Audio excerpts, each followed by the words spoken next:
खबरों की दुनिया में बहुत कुछ आगे पीछे और बीच में रहता है और बीच की इन बारीकियों को जब आप डिकोड कर एनालाइज करते हैं तो फिर हम आपके लिए लेकर आते हैं मिस्टर एनालाइजर। नमस्कार, मैं हूं अजय कुमार। लोकसभा का चुनाव निरंतर आगे बढ़ता चला जा रहा है और उसके साथ साथ 5 चरण के मतदान अब खत्म हो चुके हैं। 2 चरण का मतदान बाकी है। 115 सीटें हैं जिस पर मतदान होना बाकी है, लेकिन इन 115 सीटों में कहां क्या होने जा रहा है ये आपको तो हम बता ही रहे हैं, लेकिन सबसे पहले आज एक ऐसे वर्ग की हम बात करने जा रहे हैं, एक पॉलिटिक्स का डिस्कशन करने जा रहे हैं जिसका नाम है दलित पॉलिटिक्स। ये दलित पॉलिटिक्स के बारे में चर्चा आप देख रहे होंगे बीते 10 साल में न के बराबर हो रही है, लेकिन ये चर्चा गायब नहीं हुई है साहब। ये एक बहुत ही नीचे के लेवल पर, सतही पर नहीं बल्कि बहुत ही धरातल पर चुपके चाप काम कर रही है। इस पर चर्चा करेंगे। फिर बात करेंगे मुसलमान वोटर की। क्या वाकई में हमारे देश में मुसलमान वोटर का जो पूरा वोट बैंक है वो खत्म हो चुका है, या दरअसल आज मुसलमान मतदाता बहुत ही शांति से सोच समझकर विचार करके अपना मतदान कर रहा है?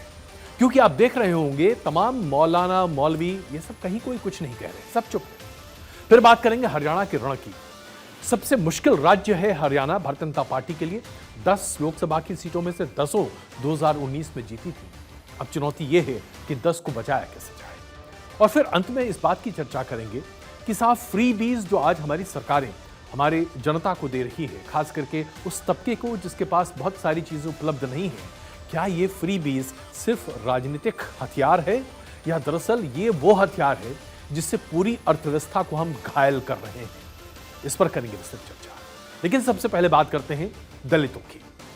तो क्या हुआ है दलितों के लिए आधार पर और किस तरह से दलित राजनीति आज हमारे देश में आगे चल रही है? यह बात आपके सामने इसलिए सामने आती है क्योंकि जो दलित वोट बैंक है वो अपने आप में एकजुट नहीं है, कई हिस्सों में अलग अलग खेमों में बटा हुआ है। और यह होता हमने देखा है खास करके 2014 के बाद से। बड़े पैमाने पर अगर आप देखें तो कोई भी पार्टी सीधे तौर पर दलितों को लुभाने के लिए लोक लुभावन योजनाओं की बात नहीं कर रही। लेकिन साहब ये दलित समुदाय अपने आप इतना महत्वपूर्ण है कि ये देश की पूरी राजनीति को या तो बना सकता है या कंप्लीटली बिगाड़ सकता है। देश में 543 लोकसभा की सीटें हैं। इनमें से 84 सीटें ऐसी हैं जो कि शेड्यूल्ड कास्ट के लिए आरक्षित हैं। अगले 2 चरण में जहां पर वोटिंग होनी है वहां पर दलितों की स्थिति क्या है, इसीलिए यह स्टोरी आज हम आपके सामने लेकर आ रहे हैं। जैसे कि पंजाब में आप जानते हैं 32% शेड्यूल्ड कास्ट है। हिमाचल प्रदेश में 25.2% शेड्यूल्ड कास्ट है। उत्तर प्रदेश में तकरीबन 21% शेड्यूल्ड कास्ट की आबादी है। हरियाणा में जहां अभी चुनाव होने बाकी है 20% मतदाता शेड्यूल्ड कास्ट है। बिहार के 20 से 22% मतदाता शेड्यूल्ड कास्ट है। दिल्ली में 17% आबादी है शेड्यूल्ड कास्ट की। और पश्चिम बंगाल में ऐसे तो 16% है, लेकिन ये 16% जब मिल जाता है ना तो वो कहते हैं ना सनी देओल का हथियार हाथ हथौड़ा बन जाता है। ये तो ये है दलित आबादी इन राज्यों में। और उसके साथ साथ सबसे पहले मैं आपके सामने प्रस्तुत करना चाहता हूं उत्तर प्रदेश के कुछ आंकड़े जो आपको चौंका कर रख देंगे। 27 सीटों पर मतदान होना बाकी है। छठे चरण में 14 सीट पर मतदान होगा, 7वें में 13 पर। और इसमें से ये जो सभी सीटें हैं, क्या आप जानते हैं कि इस पर सबसे ज्यादा पकड़ किसकी पार्टी की थी? BSP, Bahujan Samaj party. मायावती आजकल बहुत सक्रिय नहीं है, लेकिन अगर वो सक्रिय होती और बीएसपी अपने पूरे फुल फॉर्म में होती तो साहब आप सोचिए कहां तक क्या आधार होता। पूर्वांचल में बीएसपी का जनाधार ठीक ठाक है, वोटिंग भी जबरदस्त है। 27 में से 6 सीटों पर 2019 में बीएसपी ने दर्ज की थी अपनी जीत। उत्तर प्रदेश के 22% दलित समुदाय में से 2012 के चुनाव के पहले तक जो दलित वोट बैंक था वो आमतौर पर बिखरा हुआ करता था, लेकिन दलित वोट बैंक में भी जो एक बंटवारा है वो सामने निकल कर आया मायावती की वजह से, जहां पर जाटव वर्सेस नॉन जाटव बाहर निकल कर आया। अब इसमें आपको हम बताते हैं क्या स्थिति है। 2014 में शेड्यूल कास्ट का 50% से ज्यादा वोट बीजेपी को मिला था, लेकिन 2019 में, जी हां नोट कीजिएगा यहां पर, 2019 में जाटवों ने बीजेपी को 17% वोट दिया था और एसपी बीएसपी को 71% जाटव ने अपना वोट दिया था। गैर जाटव का जो वोट बंटवारा है उत्तर प्रदेश में, बीजेपी को 2019 में 48% गैर जाटव वोट मिला, समाजवादी पार्टी और बीएसपी को 42% मिला और कांग्रेस को 7% वोट शेयर मिला। अब आप कहेंगे ये जाटव क्या है? जाटव दरअसल वो स्पेसिफिक समूह है जो कि मायावती के साथ अपने आप को स्पेसिफाई कर देखता है। 21 से 22% जहां पूरी शेड्यूल कास्ट आबादी है उत्तर प्रदेश में, इसमें 13% आबादी जाटव वोट की है। अब आप समझ गए ना कि कितना महत्वपूर्ण है ये वोट बैंक जो मायावती के साथ लगातार डटा हुआ है। यह बताता है कि किस तरह से अब यहां पर सीटें आगे बढ़ रही हैं। अब इसके साथ साथ एक और आंकड़ा आपके सामने रखता हूं, बड़ा दिलचस्प है। उत्तर प्रदेश में देश की सबसे ज्यादा लोकसभा की सीटें हैं 80। इसमें से 17 सीटें ऐसी है उत्तर प्रदेश की जो कि शेड्यूल कास्ट के लिए रिजर्व है, और राज्य की 20 से ज्यादा ऐसी जगहें हैं जहां पर दलितों की आबादी 20 से ज्यादा ऐसी सीटें हैं जहां पर दलितों की आबादी 25% से ज्यादा है। अब आप समझिए कि ये कितना बड़ा मायने रखता है।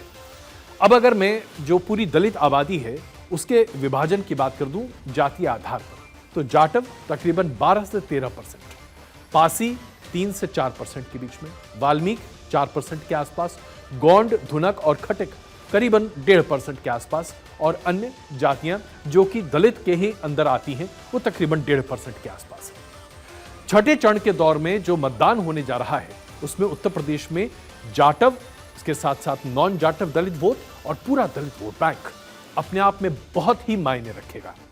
मैं इसके मायने आपको समझाऊंगा क्यों आज हम दलित राजनीति की बात कर रहे हैं। पहले मैं सिर्फ इंपैक्ट की बात कर रहा हूं, कहां किस राज्य में है। तो उत्तर प्रदेश की 27 सीटों पर दलित वोट बैंक का बहुत बड़ा इंपैक्ट होने वाला है, इसलिए अभी जरा अपने आप को बांध कर रखिए क्योंकि यह इंपैक्ट कैसे अनफोल्ड करेगा यह मैं आपको बताऊंगा। इसके बाद बात करते हैं दिल्ली की। साहब, दिल्ली में 7 सीट हैं और 7 सीटों पर इस बार मतदान होना है 25 तारीख को। इसमें से 1 सीट रिजर्व है।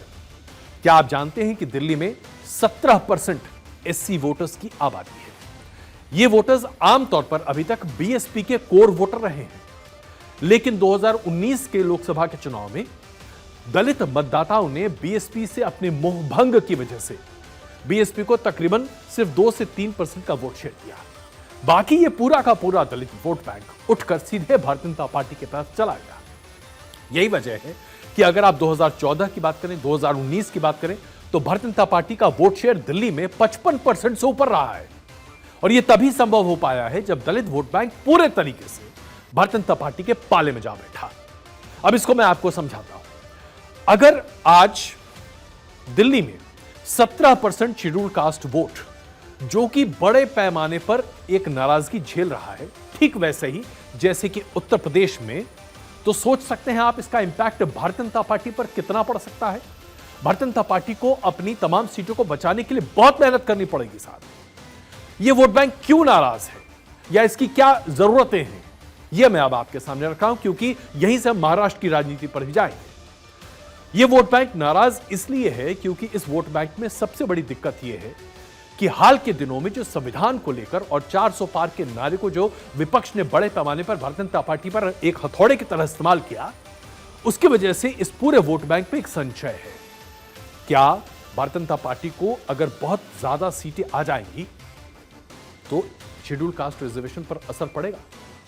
क्या जो पसमंदा मुसलमान है, जिसे हम यूं कह सकते हैं कि शेड्यूल कास्ट मुसलमान, हालांकि इस्लाम में कोई जाति नहीं होती, लेकिन जो बहुत ही पिछड़ा वर्ग है, जो बहुत ही पिछड़ी जातियों के आधार पर मुसलमान वर्ग है, क्या उसका रिजर्वेशन एससी में हो सकता है? ये बात जो है ये लोगों के दिमाग में घुस गई है साहब, और ये बहुत बड़ा असर डाल रही है। उत्तर प्रदेश में भी डाल रही है, दिल्ली में भी डाल रही है। इसके साथ साथ इस पूरे वोट बैंक को इस बात को लेकर निश्चितता है कि जो 5 किलो चावल केंद्र से मिल रहा है, चावल, अनाज या इस तरह की तमाम चीजें जो कि 2020 के बाद से शुरू हुई, ये तो मिलती रहेगी, लेकिन इसके आगे क्या? पेट तो भर रहा है, लेकिन जीवन यापन कैसे चलेगा? इसके लिए नौकरियों की उम्मीद बहुत ज्यादा है और इसलिए इस पर ज्यादा असंतोष है क्योंकि शेड्यूल्ड कास्ट की जो सीट्स हैं रिजर्व्ड नौकरियों में, उसमें भर्ती पूरी नहीं हो पा रही। यह आंकड़ा आज से नहीं बल्कि हम जब से देख रहे हैं रिजर्वेशन के जो प्रॉपर बेनिफिट्स हैं, वो रिजर्वेशन के बेनिफिट्स शेड्यूल कास्ट तक नहीं पहुंच रहे। एक तो क्रीमी लेयर मोटा है शेड्यूल कास्ट में, वो रिजर्वेशंस के इस तमाम बेनिफिट्स को नीचे नहीं आने देता, और उसके बाद ज्यादातर सीटें खाली रहती हैं साहब। शेड्यूल कास्ट के लिए नौकरियां हैं लेकिन भर्ती नहीं होती। कहा जाता है कि उम्मीदवार पूरे नहीं मिलते, अच्छे उम्मीदवार नहीं मिलते। इससे बहुत बड़ा असंतोष आज पूरे दलित वर्ग में है, जिसकी वजह से आज सरकार से नाराजगी है। अब भारतीय जनता पार्टी इस नाराजगी को कैसे दूर करेगी, दिल्ली में, उत्तर प्रदेश में, यह अपने आप में सोचने वाली बात है। अब मैं इसके बाद निकल कर आता हूं महाराष्ट्र। महाराष्ट्र में भी दलित की आबादी बहुत अच्छी है, 12% तो डेडिकेटेड वोट शेयर है, लेकिन इसमें दलित वोट बैंक ने किस तरीके से कैसे करवट लिया 4 जून को पता चलेगा। मतदान महाराष्ट्र में खत्म हो चुका है। अब जो स्थिति बन रही है उसमें क्या हाल है। बीजेपी शिवसेना गठबंधन को 2019 में दलित समुदाय का 42% वोट शेयर मिला था। कांग्रेस एनसीपी को 37% वोट शेयर मिला था और जो दलित पार्टियां हैं उनको 15% के आसपास दलित समुदाय ने वोट दिया था। यानी कि दलित समुदाय ने 2019 में महाराष्ट्र में भारतीय जनता पार्टी और शिवसेना गठबंधन को बढ़ चढ़कर वोट दिया था। आज एक नाराजगी है और यह नाराजगी इसलिए है क्योंकि बड़े पैमाने पर वही फैक्टर्स जो दिल्ली और उत्तर प्रदेश में काम कर रहे हैं महाराष्ट्र में काम कर चुके हैं और इसका परिणाम देखने को भी मिला है।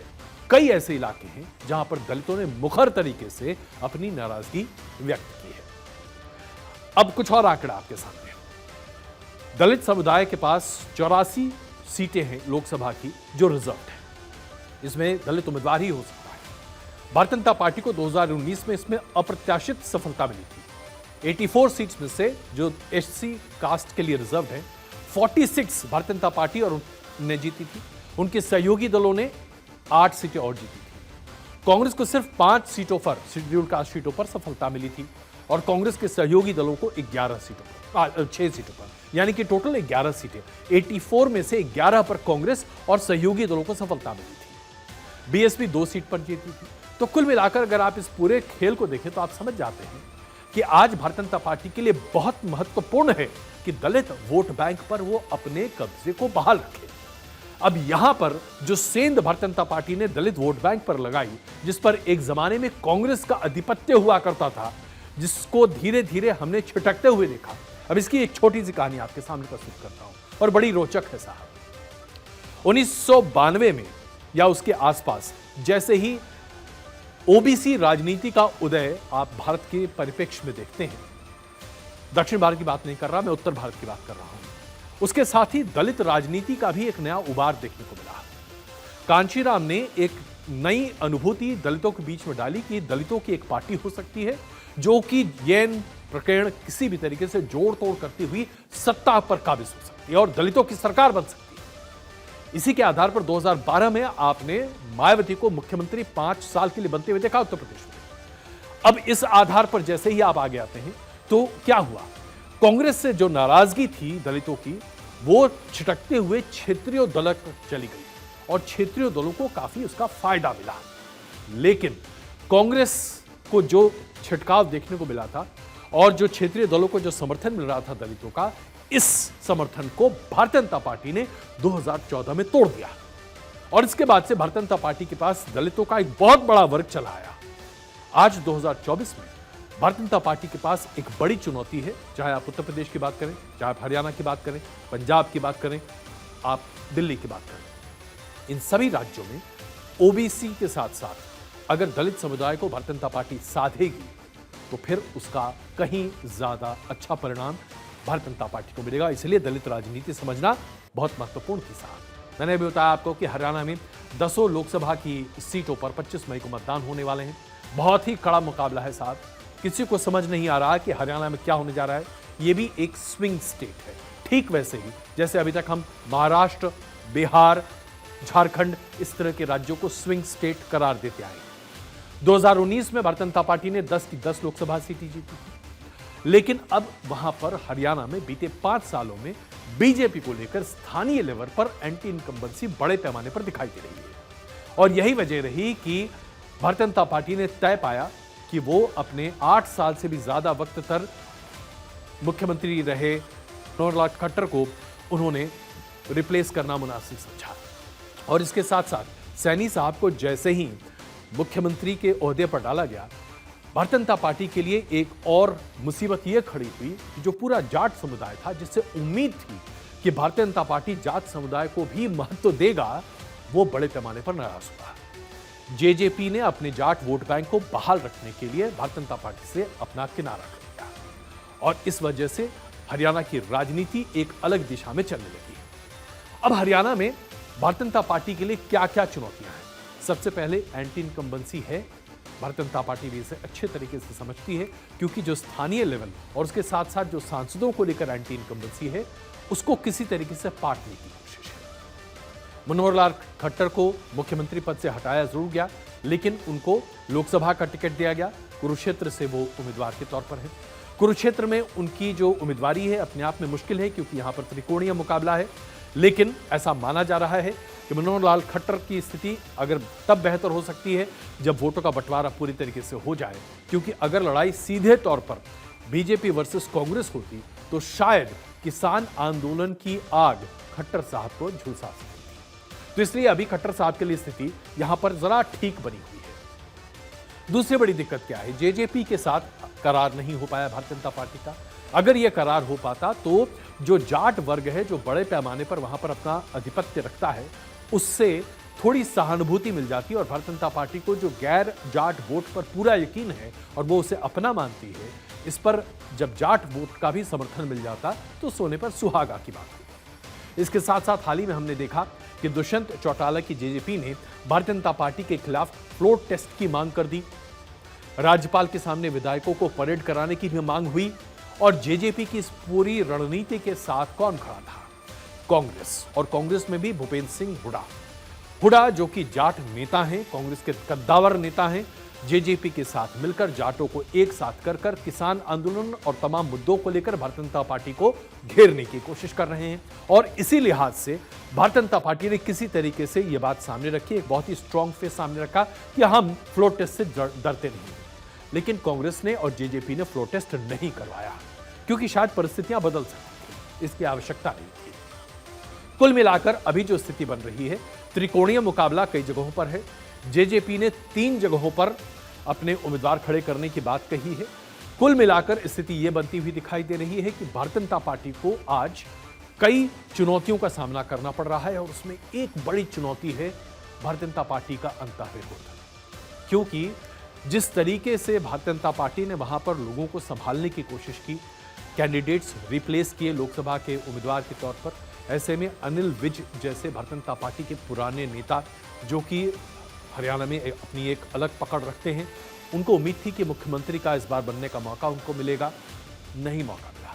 इसकी वजह से बड़े नाराज रहे। इसके साथ साथ अगर आप देखें तो कई ऐसे टिकट के उम्मीदवार थे जिन्हें लग रहा था कि इस बार भारतीय जनता पार्टी उनकी किस्मत खोलने जा रही है, लेकिन विनेबिलिटी के आधार पर और उसके साथ साथ एंटी इनकम्बेंसी को कंट्रोल करने के लिए भारतीय जनता पार्टी ने हरियाणा में एक ऐसा दांव खेला है जिसमें कई लोग नए आज सामने हैं। अब जैसे कि मैं आपके सामने गुरुग्राम का एक छोटा सा एग्जाम्पल प्रस्तुत करता हूं। बीजेपी के उम्मीदवार हैं राव इंद्रजीत सिंह।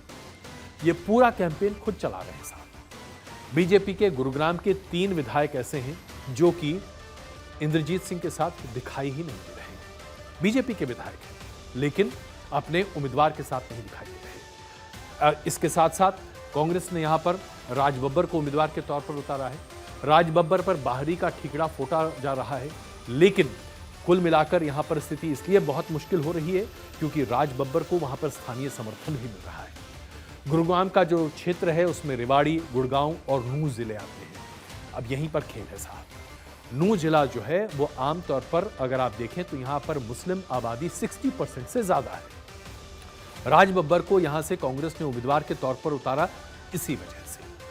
इसके साथ साथ गुड़गांव में भी आपने देखा था बीते 5 साल में कई तरह की राजनीति यहां पर हुई, जिसमें धर्म आधारित राजनीति प्रमुखता से हुई, चाहे वो बिरयानी के खिलाफ हो या नमाज खुले में पढ़ने के खिलाफ हो या नूंह में जो बहुत बड़ी सांप्रदायिक हिंसा हुई थी उसको लेकर देखा जाए। इस सब को भुनाने के लिए राज बब्बर को कांग्रेस ने उम्मीदवार के तौर पर उतारा। लेकिन अब इस पूरे मामले में गुरुग्राम में फंस कौन रहा है? फंस रहे हैं भारतीय जनता पार्टी के उम्मीदवार राव इंद्रजीत सिंह। ये सीट मुश्किल हो सकती है भारतीय जनता पार्टी की। तो ये एक अपने आप में एक बड़ा मसला है और इसके साथ साथ हमें इस मसले पर भी गौर करना पड़ेगा कि जिस ध्रुवीकरण की राजनीति का फायदा बड़े पैमाने पर भारतीय जनता पार्टी को मिल सकता था, आज उसे इनकैश करने के लिए कांग्रेस ने अपने तरीके से काफी अच्छी सेटिंग की है। जैसे कि अगर हम नूह की बात करें, इस पूरे इलाके में गौ तस्करी को रोकने के लिए बहुत सारे काउ प्रोटेक्शन स्क्वाड्स हैं जो कि अपने आप में काम करते हैं, साहब खुद में कानून है।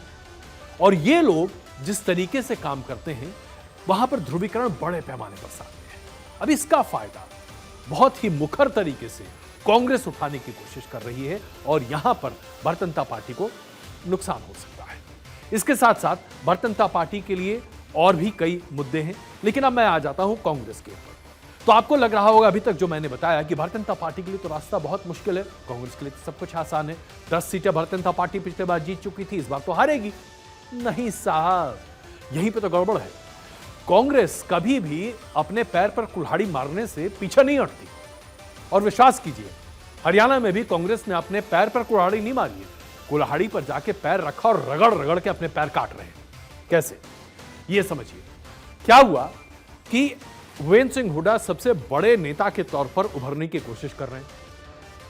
हरियाणा में कांग्रेस के अलग अलग खेमे हैं, कम से कम 3 से 4 खेमे हैं जो हरियाणा में बड़े पैमाने पर कांग्रेस के साथ खड़े हो जाते हैं। भूपेंद्र सिंह हुड्डा का अलग है, उसके बाद कुमारी शैलजा का एक अलग है, उसके बाद रणजीत सिंह सुरजेवाला का एक अलग कैंप है। इस तरह के अलग अलग कैंप्स बने हुए हैं और ये सारे कैंप एक दूसरे को काटते रहते हैं। सांप सीढ़ी का खेल कांग्रेस जबरदस्त खेलती है हरियाणा में और यही वजह है कि विधानसभा में इस बार बहुत बड़ी हार हुई थी। पिछले बार कांग्रेस जीतते जीतते हारी थी। इस बार भी जो स्थिति बनती दिख रही है, यहां कोई एक दूसरे के साथ मिलकर चुनाव लड़ने को तैयार नहीं। स्थिति यह है कि किरण चौधरी, जो कि एक जमाने में कांग्रेस की बहुत कद्दावर नेता हुआ करती थी, अपनी बेटी श्रुति के लिए टिकट मांगती रह गई और उन्हें टिकट नहीं दिया गया, सिर्फ इसलिए क्योंकि भूपेंद्र सिंह हुड्डा ने उन्हें अपने पास नहीं पाया। उन्होंने तो सार्वजनिक तौर पर कह दिया कि मुझे, मेरे परिवार को, मेरे पूरे वोट बैंक को खत्म करने की साजिश रची जा रही है। अब आप खुद ही सोच लीजिए, जब कांग्रेस के नेता आपस में इस तरह के सिर फुटौल कर रहे हो तो ऐसे में किसी और की आवश्यकता है क्या आपको? नहीं है साहब। तो यानी कांग्रेस के पास बनी बनाई जमीन है। लोग वहां पर असंतुष्ट हो सकते हैं, उस असंतोष को भुनाया जा सकता है, लेकिन कांग्रेस ऐसा कर पाएगी, इस पर बहुत बड़ा सवालिया निशान है। और यह इसलिए क्योंकि भीतरघात जितना कांग्रेस के लिए काम कर रहा है, उससे कहीं कम भारतीय जनता पार्टी के लिए काम कर रहा है। यानी एंटी इनकम्बेंसी, लोगों की नाराजगी, यहां तक कि वो जो पूरी स्कीम है अग्निवीर, जिसको लेकर लोग जाट बड़ी संख्या में फौज में जाते हैं, अग्निवीर स्कीम उनके लिए बड़ी महत्वपूर्ण होनी चाहिए थी, लेकिन वो उसमें अपना उत्साह नहीं दिखा रहे, सरकार से नाराज। वो चाहती है कि रेगुलर स्कीम होनी चाहिए, इसको भी इनकैश नहीं कर पा रही कांग्रेस। कुल मिलाकर स्थिति यह है कि 10 सीटें जो हैं हरियाणा की लोकसभा के लिए, इन 10 सीटों पर भारतीय जनता पार्टी और कांग्रेस के बीच में कांटे का मुकाबला है। करवट किसी भी तरफ बदल सकता है ऊंट, लेकिन भारतीय जनता पार्टी के पास एडवांटेज है। अब आप इसी से समझ जाइए कि जब बनी बनाई तवे पर रोटी पड़ी हो और उसे कोई ना खा पाए, तो ऐसे व्यक्ति को कांग्रेस पार्टी कहते हैं। आइए आज की तीसरी बड़ी स्टोरी आपके सामने प्रस्तुत करते हैं। ये तीसरी स्टोरी हम सबकी जिंदगी पर असर डालती है, और वो इसलिए क्योंकि हमने देखा है कि दक्षिण के राज्यों में जिस तरीके से लोक लुभावन योजनाएं सामने रखी जाती हैं, वोट दे दो टीवी ले लो, वोट दे दो वॉशिंग मशीन ले लो, वोट दे दो मिक्सी ले लो, वोट दे दो पैसे ले लो, वोट दे दो सोना ले लो। या दक्षिण भारत में यह परिपाटी बीते 40 साल से बहुत स्ट्रक्चर्ड तरीके से चल रही है। लेकिन उसके बाद ये जो लाभार्थी ग्रुप है, इसको लुभाने के लिए नॉर्थ इंडिया में बड़े पैमाने पर अगर किसी पार्टी ने काम किया तो वो है आम आदमी पार्टी। वोट दे दो बिजली ले लो, वोट दे दो पानी ले लो, वोट दे दो ये सुविधा ले लो। जाहिर सी बात है, जब राजनीतिक दलों को समझ में आया कि जब आप लाभार्थी वर्ग क्रिएट करते हैं तो उसके आधार पर आप एक बहुत बड़ा वोट बैंक क्रिएट करते हैं, और ये वोट बैंक आपके लिए एक डेडिकेटेड वोटर बन जाता है। इसी वजह से तमाम सरकारों ने अब बड़ी बड़ी घोषणाएं करनी शुरू कर दी हैं। लेकिन साहब, इसमें तो कांग्रेस ने बाजी मार ली। चुनाव चल रहा है, चौथे चरण के मतदान के बाद कांग्रेस के अध्यक्ष मल्लिकार्जुन खड़गे एक नई घोषणा के साथ सामने आ गए, जो कि कांग्रेस के मैनिफेस्टो में कहीं नहीं था। मल्लिकार्जुन खड़गे ने कहा कि आज सरकार निम्न वर्ग को, गरीब वर्ग को 5 किलो मोटा चावल या अनाज दे रही है। हम 10 किलो देंगे साहब आपको, मुफ्त राशन। देखिए खड़गे साहब ने क्या कहा। इनको कोई जनता की चिंता नहीं, इसीलिए हम अब 10 केजी जो 5 पहले उन्होंने घोषणा की थी, लेकिन हम इससे पहले भी 35 केजी तो हम सबको देते थे, और हमने जो शुरू किया इसमें फिर हमने एडिशन करने का सोचा और ये 5 केजी के बजाय 10 केजी हम करेंगे, ये हमारा इरादा है। तो 5 किलो पहले से मिल रहा था साहब, अब 10 किलो मिलेगा, ऐसा कह रही है कांग्रेस। सिर्फ कांग्रेस के अध्यक्ष नहीं कह रहे, राहुल गांधी जी भी इस तरह के तरह के वायदे लगातार कर रहे हैं। कह रहे हैं कि महिलाओं के खाते में खटाखट पैसे ट्रांसफर करेंगे। सुनिए उनको। करोड़ों परिवारों की लिस्ट बनेगी और फिर हर परिवार में से एक महिला का नाम चुना जाएगा और उस परिवार के बैंक अकाउंट में, उस महिला के बैंक अकाउंट में साल का 1 लाख रुपया इंडिया गठबंधन डाल देगा। मतलब 8,500 रुपए महीने के ठकाठक अंदर। तो भाई अब खटाखट 8,500 रुपए कांग्रेस देने के लिए तैयार हो गई साहब। अब मेरा सवाल यह है कि ये जो खटाखट ट्रांसफर है, इसके पैसे कहां से आ रहे हैं? कौन दे रहा है ये पैसे? ये सब घोषणा पत्र में नहीं है साहब। चुनावी रैलियों में तमाम तरह की रेवड़ियां हैं जो कि बांटी जा रही हैं। किस किस तरह की रेवड़ी है? कोई आदमी कहता आओ आओ आओ 200 यूनिट 300 यूनिट बिजली ले लो। पंजाब में देखा आपने आम आदमी पार्टी ने क्या किया, दिल्ली में क्या चल रहा है। उसके बाद कर्नाटक में कांग्रेस ने कहा आओ आओ मुफ्त में बिजली ले जाओ, पानी भी मुफ्त में ले जाओ, कोई पैसा देने की जरूरत नहीं है, बस लाओ खाओ ऐश करो। अच्छा, उसके बाद हम आपको बस भी दे देंगे, फ्री बस चलेगी, महिलाओं को कोई पैसा नहीं देना, किसी को कोई पैसा नहीं देना, चलती रहेगी बस। इस तरह की तमाम बातें कही जा रही। 8,500 रुपए प्रति माह एक परिवार की एक महिला को देने की बात कही जा रही है साहब। इस तरह की बात है। गैस सिलेंडर मुफ्त ले जाओ भाई, वो भी मुफ्त मिल रहा है। लैपटॉप मुफ्त, स्मार्टफोन भी दे देंगे साहब, टीवी ये भी ले जाओ यार, इसको भी दे देते हैं आपको। ऐसा लग रहा है जैसे कि सेल एक ऐसी लगी है जिसमें किसी पार्टी का कुछ नहीं जाता। बस आइए, घोषणा कीजिए, ले जाओ भाई, आपके लिए मुफ्त है। सवाल यह है कि ये जो तमाम बातें कही जाती हैं राजनीतिक दलों के द्वारा, साहब इसके लिए पैसा आ कहां से रहा है? ये फ्रीबीज का पैसा कौन दे रहा है? कांग्रेस अगर ये कहती है कि हम 10 किलो अनाज प्रति माह, प्रति व्यक्ति, प्रति परिवार देंगे, तो जरा सोचिए इसका असर क्या पड़ेगा। अब इसमें आप कहेंगे कि भाई कांग्रेस ने कहा तो बीजेपी भी करती है। हाँ जी हाँ, बिल्कुल। बीजेपी की सरकार जो है वो प्रधानमंत्री गरीब कल्याण योजना में 5 किलो अनाज दे रही है गरीबों को। कांग्रेस ने क्या कहा, हम जो शिक्षित नौजवान हैं, नौकरी नहीं है उनके पास, 1 लाख रुपए साल में दे देंगे। बीजेपी ने कहा मुद्रा योजना के तहत आप लोन ले लीजिए 20 लाख रुपए तक, व्यापार कीजिए, लोन वापस कर दीजिए। कांग्रेस ने कहा चिरंजीवी योजना के तहत 25 लाख का इलाज मुफ्त, 25 लाख का इलाज मुफ्त। बीजेपी ने कहा 75 साल से ज्यादा उम्र के बुजुर्ग लोगों को मुफ्त में इलाज मिलेगा। कांग्रेस ने कहा गरीब परिवार की महिलाओं को साल में 1 लाख रुपए, 8,500 रुपए प्रति माह, टक टक टक। बीजेपी ने कहा हम आपको घर बनवा कर देंगे ताकि आप उसमें रह सकें।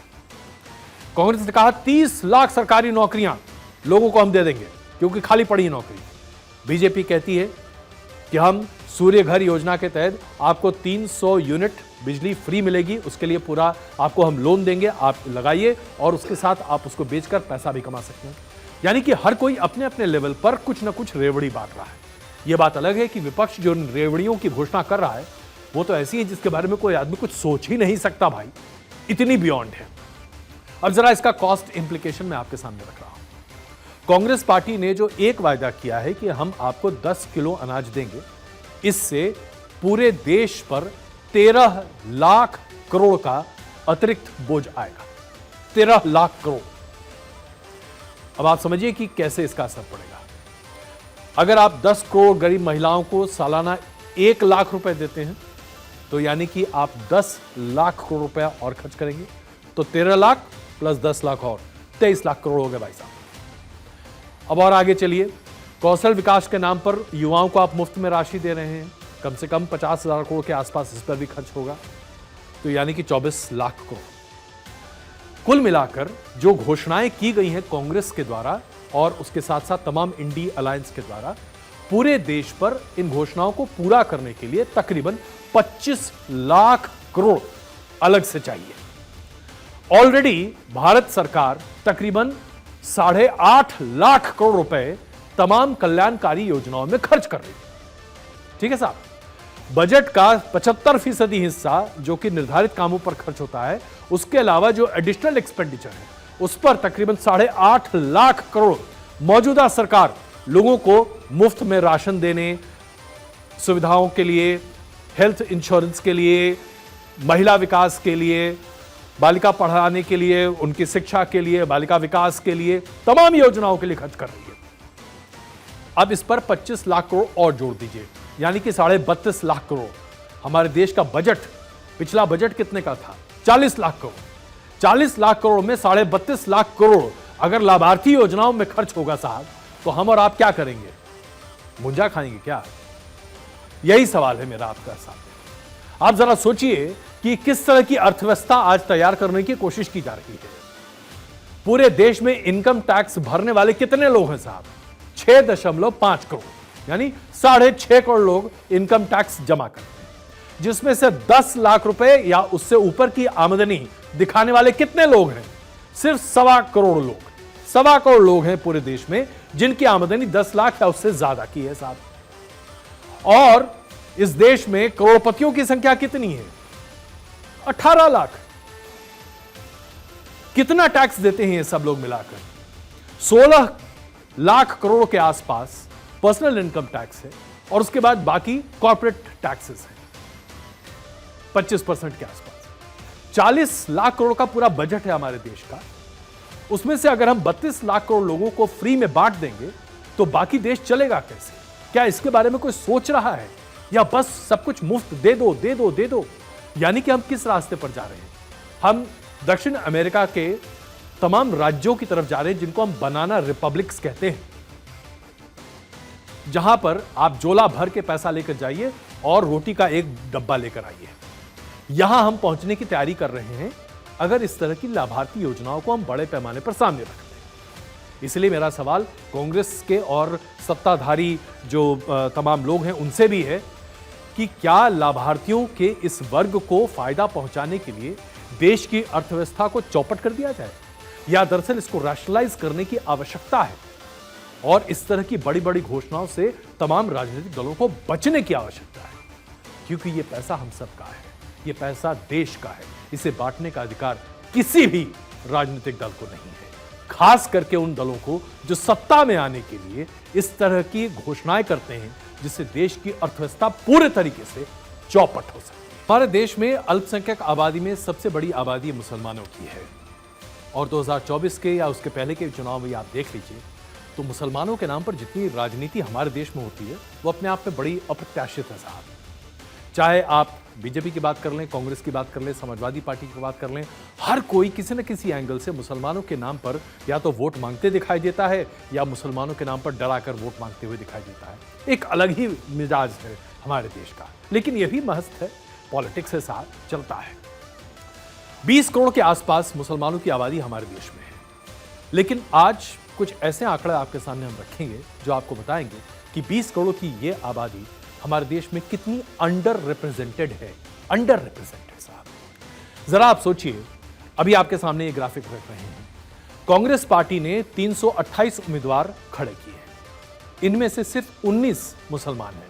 मुसलमानों की सबसे बड़ी पैरोकार बनने की कोशिश करती है कांग्रेस पार्टी। मुस्लिम रिप्रेजेंटेशन 5.79%। बीएसपी ने 424 उम्मीदवार 2024 के चुनाव में खड़े किए हैं, 35 मुसलमान उम्मीदवारों को टिकट दिया है, यानी कि 8%। समाजवादी पार्टी, जिसे एक जमाने में मौलाना पार्टी कहा जाता था, 71 इनके उम्मीदवार हैं, 4 उम्मीदवार मुसलमान हैं, 5%। सीपीएम, सेकुलरिज्म का झंडा लेकर घूमने वाली पार्टी, 52 उम्मीदवार इनके हैं, 10 मुसलमान हैं, सबसे ज्यादा, यानी कि 19%।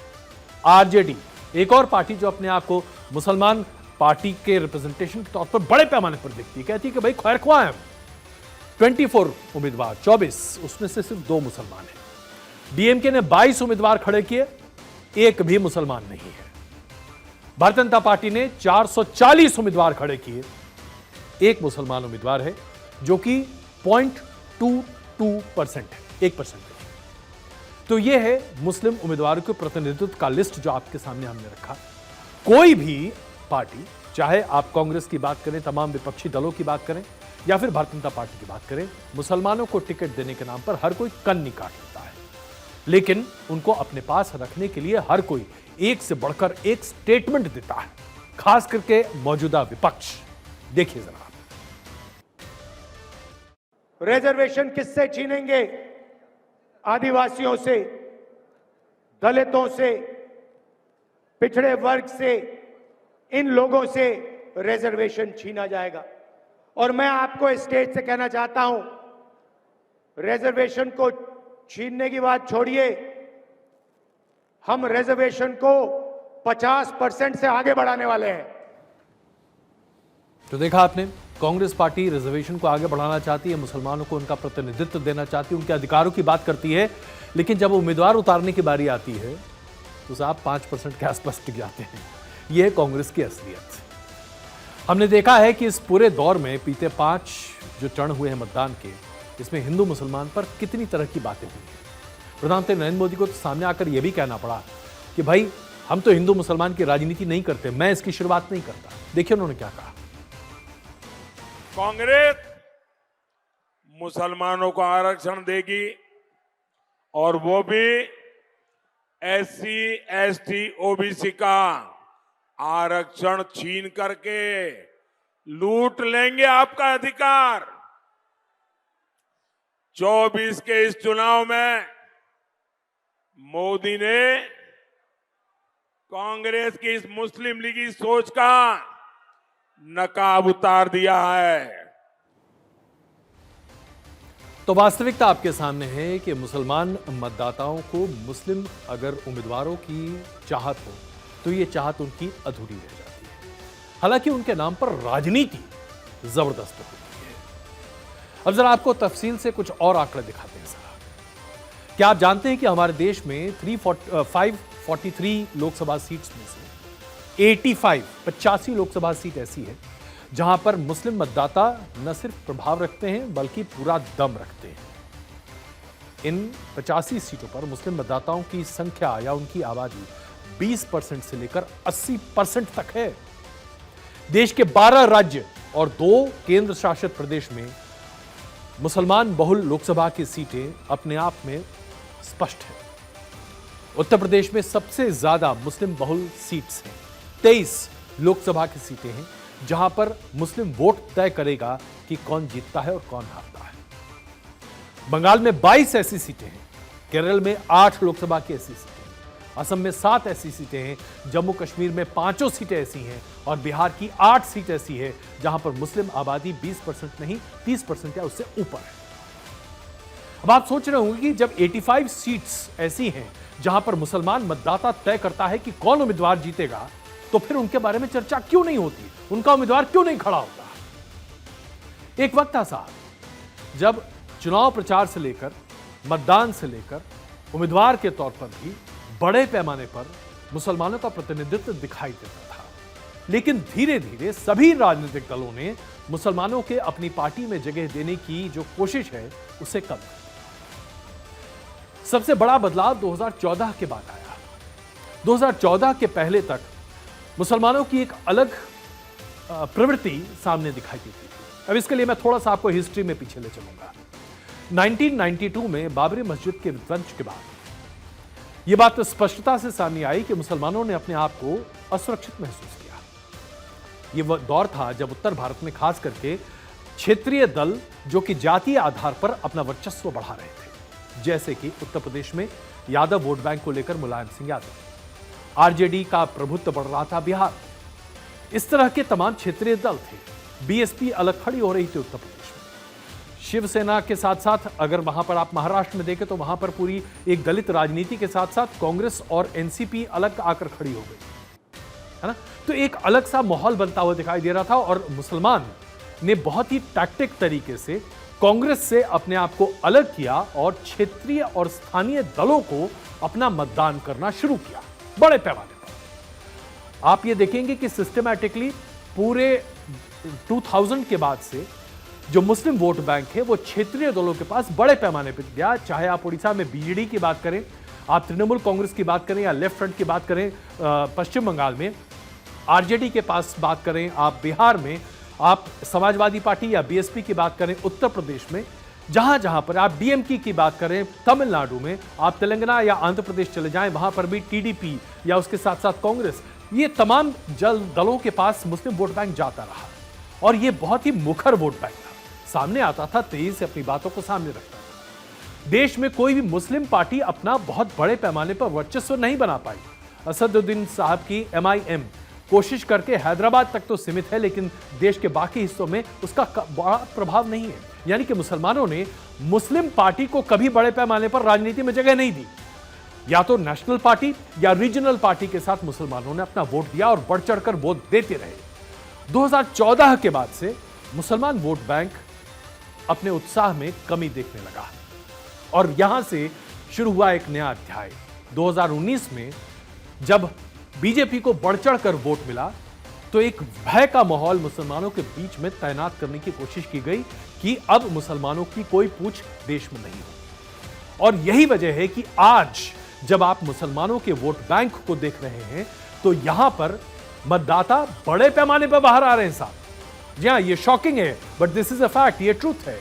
उत्तर प्रदेश के उन तमाम सीटों पर जहां मुसलमान आबादी 30% या उससे ज्यादा है, उन तमाम क्षेत्रों में जहां पर मुसलमान आबादी है, वोटिंग परसेंटेज 70% प्लस है।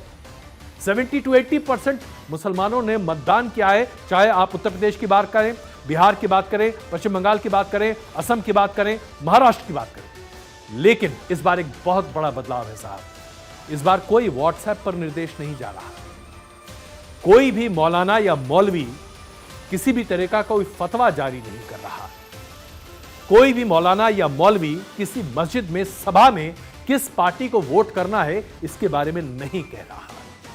मुसलमान मतदाता और मुसलमान वर्ग पूरे तरीके से खामोश है, वो चुप है, लेकिन मतदान बड़े पैमाने पर कर रहा है। यह मतदान स्ट्रेटेजिक है, इस बात को आपको समझना पड़ेगा, क्योंकि मुसलमानों ने इस बात को बहुत अच्छे तरीके से समझा कि जहां उनकी आबादी ज्यादा है, उन्हें उस पार्टी को वोट करना पड़ेगा, उस गठबंधन को वोट करना पड़ेगा जो भारतीय जनता पार्टी को शिकस्त दे सके। और यही वजह है कि इस बार 2024 में मुस्लिम मतदाता बहुत ही सोच समझकर स्ट्रेटेजिक तरीके से उन पार्टियों को वोट कर रहा है जो बीजेपी को हरा सकती है। अब इसमें एक बड़ी समस्या आ रही है। समस्या यह है कि 200 से ज्यादा सीटों पर कांग्रेस और भारतीय जनता पार्टी आमने सामने है। मसलन दिल्ली कांग्रेस और भारतीय जनता पार्टी आमने सामने दिखाई देते हैं, हरियाणा कांग्रेस भारतीय जनता पार्टी, आप हिमाचल प्रदेश कांग्रेस भारतीय जनता पार्टी, आप तेलंगाना चले जाइए वहां पर भी यही स्थिति दिखाई देती है। कई ऐसे राज्य, छत्तीसगढ़ कांग्रेस और भारतीय जनता पार्टी। तो ऐसे में कांग्रेस के अलावा कोई और विकल्प मुस्लिम समाज के पास नहीं है। लेकिन जहां जहां दूसरा ऐसा विकल्प है जो कि भारतीय जनता पार्टी को हरा सकता है, जिसकी संभावना बन सकती है, यह वर्ग वहां पर इस तरह की वोटिंग करता हुआ दिखाई दे रहा है। और यही वजह है कि इस बार देश की 20% आबादी अपने मतदान को बड़ी सीक्रेटिव तरीके से कर रही है, जिसका पूरा विस्तृत डेटा तो हम 4 तारीख के बाद आपके सामने रख पाएंगे। लेकिन यह मानिए कि आज हमारे देश में एक बड़ा वर्ग है जो बहुत ही साइलेंट है, जो चुपचाप डेडिकेटेड तरीके से वोट कर रहा है। अब इस बड़े वर्ग में क्या बीजेपी ने सेंध मारने की जो कोशिश की थी वो सफल हुई है? क्या बीजेपी का वोट परसेंटेज बढ़ेगा? क्योंकि एक डेटा आखिरी में आपके सामने छोड़ जाता हूं जिसकी उम्मीद लोग कम से कम करते हैं। 2% के आसपास मुस्लिम मतदाताओं ने 1990-96 में बीजेपी को वोट दिया था। यह बढ़कर 7% हो गया साहब पिछले साल, 7%। यानी कि 2019 में 7% मुसलमानों ने बीजेपी को वोट किया। तो क्या मुस्लिम मतदाता वर्ग में दो फाड़ हो सकता है?